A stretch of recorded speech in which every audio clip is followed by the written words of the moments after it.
Salam Malaysia Madani, this is Biz ASEAN and my name is Daryl Baptist. We bring you Biz ASEAN, a segment where we unpack key issues shaping the regional economy in conjunction with Malaysia's ASEAN chairmanship this year. On today's episode, we're looking at how across ASEAN, digital transformation is reshaping the way we live, work and do business. And one state in our country that's making remarkable strides is Sabah. From improving connectivity to empowering small enterprises and creating new digital opportunities for its people, Sabah is fast becoming a model for how technology can drive inclusive growth. That and more coming right up. But first, let's begin with some of the latest news updates. We begin with a story, the inaugural ASEAN Geoeconomics Report, which is expected to focus on harmonizing ASEAN economic policies to address global challenges. According to a leading expert from the ASEAN Geoeconomics Task Force, or AGTF, Tan Sri Dr. Rebecca Fatima Star Maria, the focus on policy harmonization is crucial to ensure continued shared growth among member states. Commenting on whether the AGTF report focuses on proposals to address US tariff challenges, she clarified that it is among the main topics discussed. The task force also paid attention to key issues beyond tariffs, including the regional direction in line with the ASEAN 2045 vision, as well as efforts to accelerate the implementation of the Regional Comprehensive Economic Partnership, also referred to as RCEP agreement. She added that ASEAN is constantly seeking common ground to collaborate for the benefits of its people, especially in the face of major power competition, as well as geopolitical and economic security challenges. In our next story, meanwhile, the signing of the reciprocal trade agreement, also known as ART, between Malaysia and the United States is expected to create strategic opportunities for local businesses, including small and medium enterprises, or SMEs, to penetrate the global market more effectively. Chief Executive Officer of the American-Malaysian Chamber of Commerce, also referred to as AmCham, Dato' Shoban Das, said that the 60-day period following the signing of the agreement on the 26th of October should be fully leveraged by the business community to understand the impact of ART on their respective operating models. According to her, companies whose products are subject to tariffs will benefit from tariff reductions or exemptions, thereby gaining the opportunity to access the US market more competitively. Meanwhile, for companies not listed under the tariffs, they are advised to seek alternative strategies to mitigate the impact on costs and competitiveness.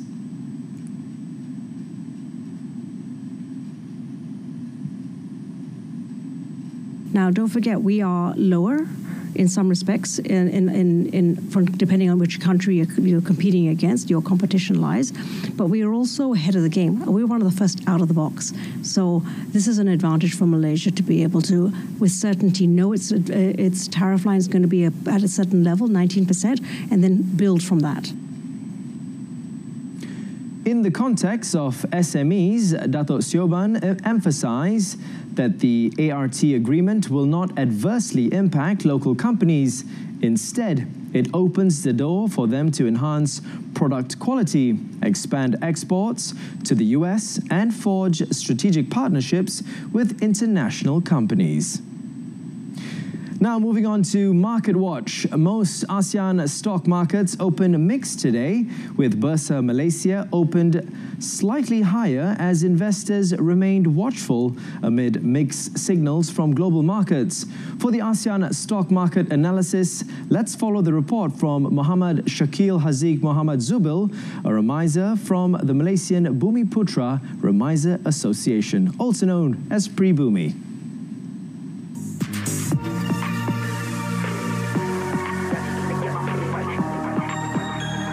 right, and we can see most Asian market open mixed today. We can see the FBM KCI Malaysian market open slightly higher at 1633.79, up 2.18 points. The GCI Indonesia opened slightly higher, 83.97, up 7 points or 0.08%. The STI Singapore opened slightly lower at 4567, down 0.02 points or 0.04%. The Philippines opened slightly lower at 5711, down 3 points or 0.06%. The Vietnam opened slightly higher at 1634, up 2 points or 0.11%.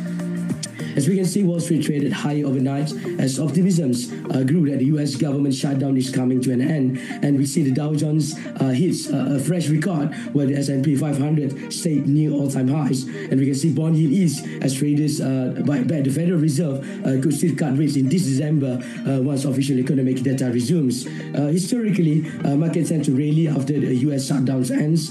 And this time, investors are also encouraged that a steady labor market signals an upbeat corporate earnings. For Asian markets, the reopening US data and potential Fed rate cuts could support risk appetite and fund inflows, especially into Malaysia, Singapore, and Indonesia.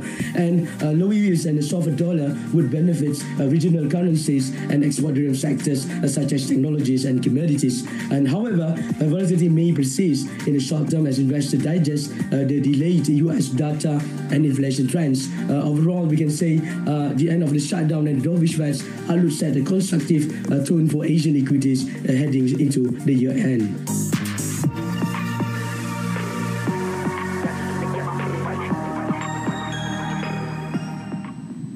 Thank you for that report, Shakil. Now, coming up next, folks, we take a closer look at our ASEAN Brief segment with our guests in the studio. Stay tuned.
Welcome back, folks. As mentioned earlier, today we're looking at how digital transformation is shaping our region. Joining me to discuss this transformation is Dr. Chris Daniel Wong, Chairman Emeritus Malaysia Digital Chamber of Commerce, MDCC, who is also Central Branch Exco of Malaysia International Chamber of Commerce and Industry, MICCI.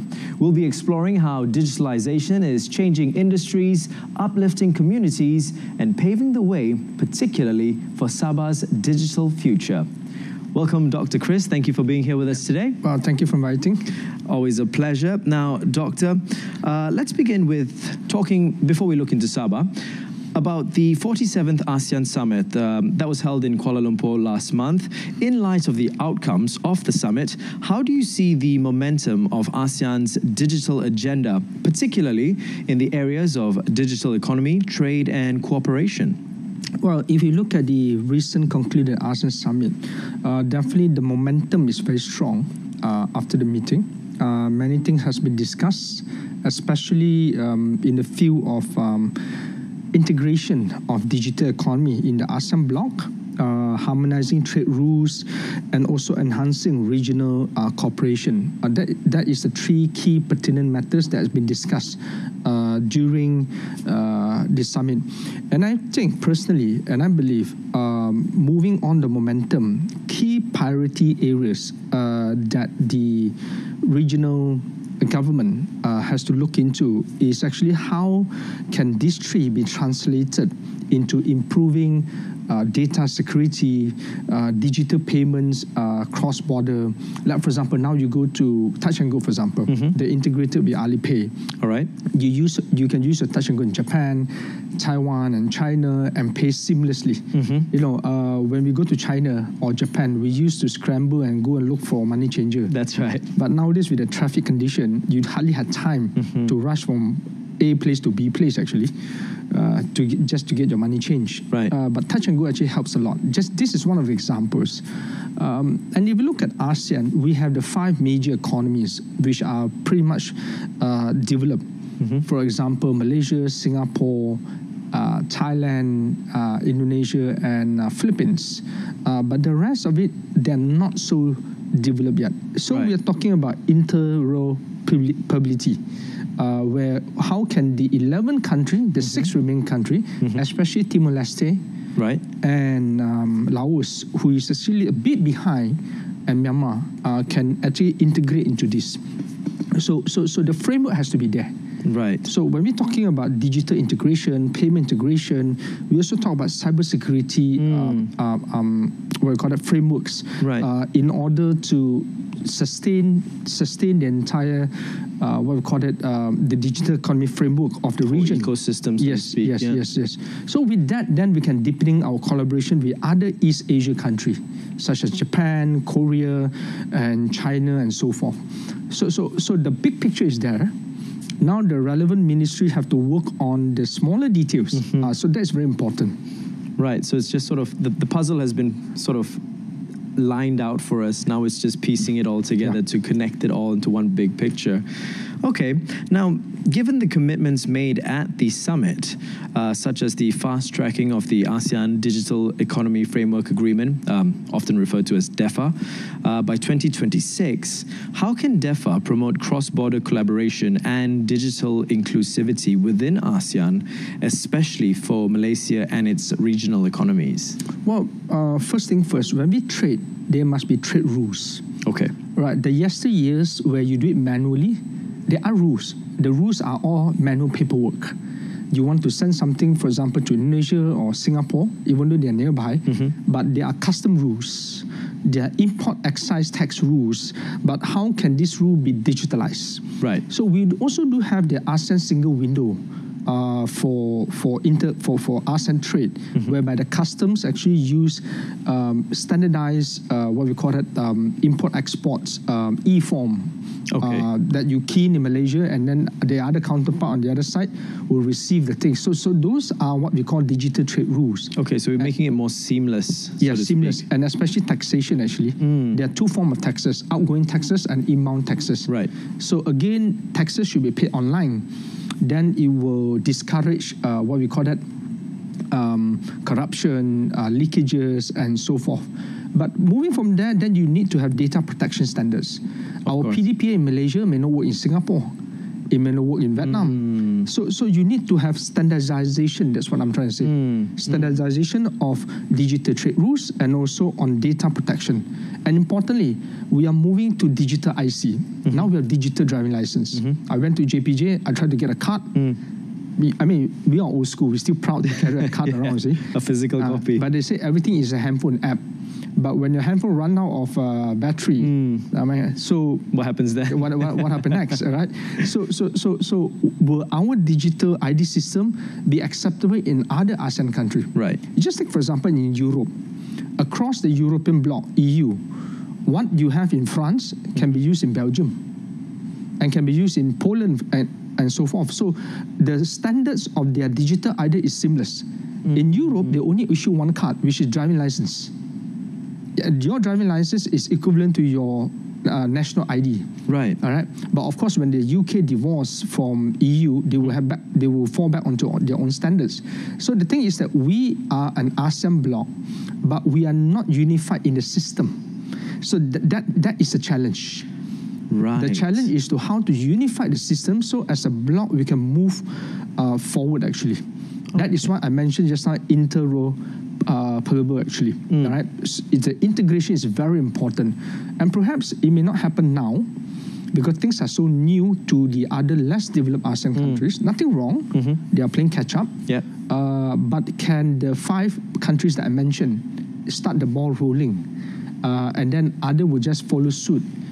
Because you have a copy and paste system now. Right. Yeah. I mean, you need somebody to sort of take the lead or set an example. And speaking of setting examples, Sabah is one of those states in Malaysia that is adopting digital transformation actually. Now, considering Sabah's strategic location in ASEAN, serving as a gateway to East Asian markets and also benefiting from regional cooperation frameworks such as BIMP-IGA, how can Sabah position itself to capitalize on this digital transformation momentum that's going on? I think when we look at Sabah is, Kota Kinabalu is 2.5 hours away from Kuala Lumpur, but 2.5 hours actually is quite far for ship. For airplane, it's 2.5 hours. For ship, a lot longer. It's a lot longer. It could probably take a few days or a week, actually, depending on the speed of the ship. I have an experience where I ship something from Kuala Lumpur to my KK office. It took a month to arrive, actually. My goodness. It's something very simple, actually. It's a retail stuff, right? So it took a month, including the clearance system. So the thing about Sabah is an economy by itself, very separated from what we call that from West Malaysia, right? You look at BIMP. What is BIMP? BIMP is Brunei, Indonesia, Malaysia, and Philippines of the East Asia Gateway. That is BIMP, all right? So, and this framework is not new. It was, if I'm not mistaken, if my mind recall, it was back in 1994 that this BIMP was actually formalized. Right. But have we actually really capitalized on the framework that this East ASEAN bloc? ASEAN bloc is 2 parts. You have the west side, you have the east side. And the east side is Philippines, Kalimantan, Timor-Leste, Papua New Guinea, and then you have Sabah, Sarawak. So the framework is there, and I think it's right. It's the right time right now to revisit the framework, strengthen it by introducing more new, not legislation, more new programs in the framework. Like, for example, digital infrastructure, connectivity of this BIMP region, right, and then sharing of talent and innovation. So you align all these things so that you have the East ASEAN regional collaboration. Right. It's just like in China. China is so big, but you have the Greater Bay Area that has a framework by itself that connects Macau, Hong Kong, and also southern part of China, which is Guangdong and Guangxi. Right. All right. So our framework is very similar. I see. But how can this policy be translated into more action that resonate with today's community or new thing that is going on? Okay. Yeah. Now we're going to be talking a lot more about Sabah shortly after this, Doctor. But we're going to take a short break, guys. Stay tuned. We'll be right back after these messages. Yeah.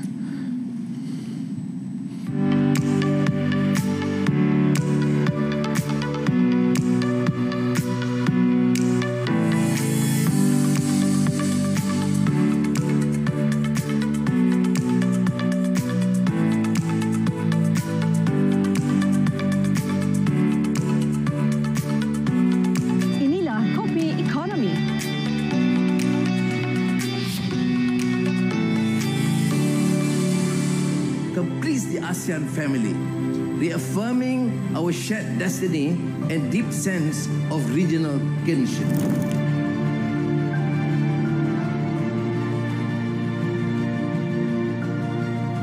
Within this community, Timor-Leste's development and its strategic autonomy will find firm and lasting support. Today, history is made. Timor-Leste has been admitted as the 11th member state of ASEAN. For the people of Timor-Leste, this is not only a dream realized, but a powerful affirmation of our journey. When marked by resilience, determination, and hope.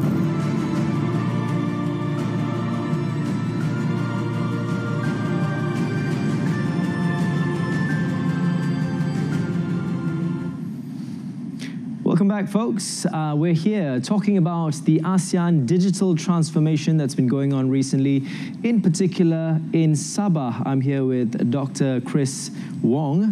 Doctor, we were talking about the digital growth in Sabah. We're hearing a lot about Sabah's growing digital economy. What's driving this surge, would you say, and how is it changing the daily life for Sabahans? I think importantly, we need to understand the policy behind the growth and the surge. First, we have the National Digital Network Jendela policy. We also have the Sabah Digital Infrastructure Master Plan. All right. We also have the Sabah Digital Economy and Innovation Hub. All right. So these particular three national policy and state policy are the one that is driving the growth. Right. So when we talk about digital transformation, it's not just about having a gadget with 5G connection or having laptop with high-speed connection, but it's actually a transformation that improves people's everyday life. Right. Like, for example, rural town or semi-rural town, you're scared you get robbed. But when you use online payment, nobody's going to rob you. Because you've gone cashless. Because you've gone cashless, yeah. And you don't have to bring a pile of cash to the bank early in the morning to bank it, or at night to bank it on the ATM machine, the cash deposit machine, because there's a chance that you get robbed. Or maybe you get into an accident and then you lose the money and so forth. So these are just some part of the things that will improve people's life. So it makes the services faster, safer, much more competitive, and accessible, even in rural areas. That is what digital transformation is all about. Right, okay. And, well, I understand the safety aspects of it, but in terms of business, one of the aspects was connectivity has always been a bit of a challenge in East Malaysia.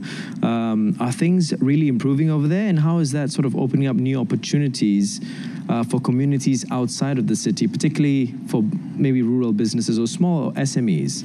Well, if you recall, during COVID time, we have a student that climbed up the tree to try to get connection so that she recall. Yeah, we recall that, so that she can get a better connection and do her homeworks and exams. But that really caught the attention of the policymaker. So I fly into Sabah almost every week, and we've seen that in town itself you got 5G connection, and at least out of town, a semi-urban area, you got at least 4G connection. And even though you move to Ranau, I mean, Ranau is really undeveloped. It's a kampung, but you got 4G and 5G connection. Okay. So that is good. And the aspiration should be this kind of technology should be able to help the rural folks to sell online. For example, you got craft. I mean, simple things. You always talk about handcraft stuff. Yeah. You can sell online. And I know that in Sarawak itself, there is a startup that actually what we call that, is managed by a lady. They actually develop a system whereby they will help these makcik-makcik from Rumah Panjang to sell their craft online. And Sabah has that as well, right? And besides that, we got many young people who are very creative. They do content. Right, content like food or travel. You know, Sabah is very well known for tourism. You go island hoppings and so forth.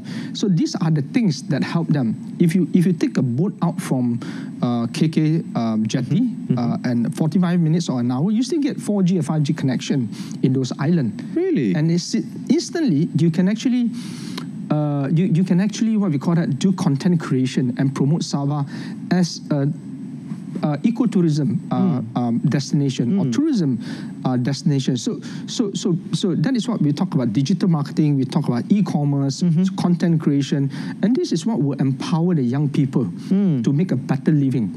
That's really great to hear that connectivity, or rather the lag behind connectivity, has caught up. And like you mentioned, islands even 45 minutes out of KK still can get 4G and 5G connectivity. I think that's an awesome achievement that a milestone that we've hit. However, that being said, many small and medium enterprises in Sabah are still playing catching up with digital tools. Connectivity is one part of the puzzle, but there's also digital tools, because if you've got connectivity but you don't have the right tools, then it's also a bit pointless. So what support or initiatives are in place to help SMEs embrace technology effectively? Well, this is what I always say. You have the policy maker. They approve budget in parliament. Right. Okay. Then you have the agency who's supposed to be the promotion and implementation centers. So the agency has to do more. And I'm glad to see over the last 2 years, agencies such as MDAC or Tekun, they do more, not in KL. This KL is flooded with information every day. And even Selangor, they do more out of Kuala Lumpur and Selangor. Probably Terengganu, some rural part of Perak, Kedah, Sabah, Sarawak. So they provide grants. And the basic grants, you always get about 5,000. Okay. Right? So beside the grant, you know, makcik, or young people, they know about it, but they don't have access to it. And obviously, they are what we call that internet, that you can read up about it.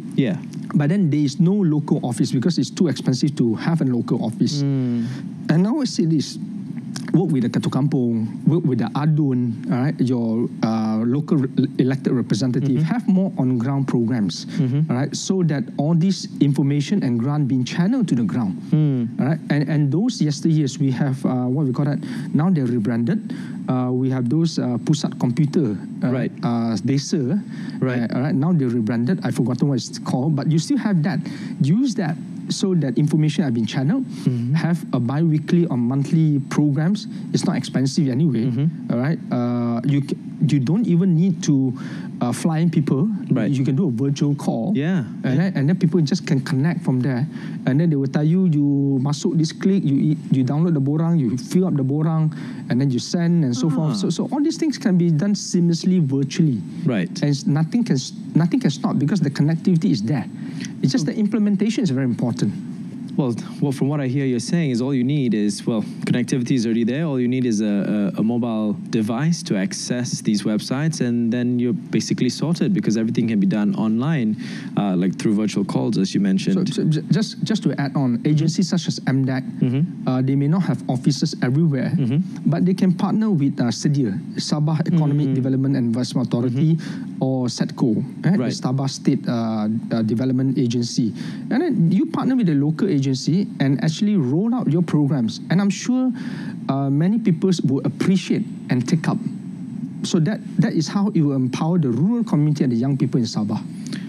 I think that's amazing. I mean, I think Sabah is a very, very promising state right now, and there's so much opportunity out there. And of course, with the improvements of connectivity and digital tools and all the agencies that are going out there to help the people, I think Sabah is one of the states to look forward to.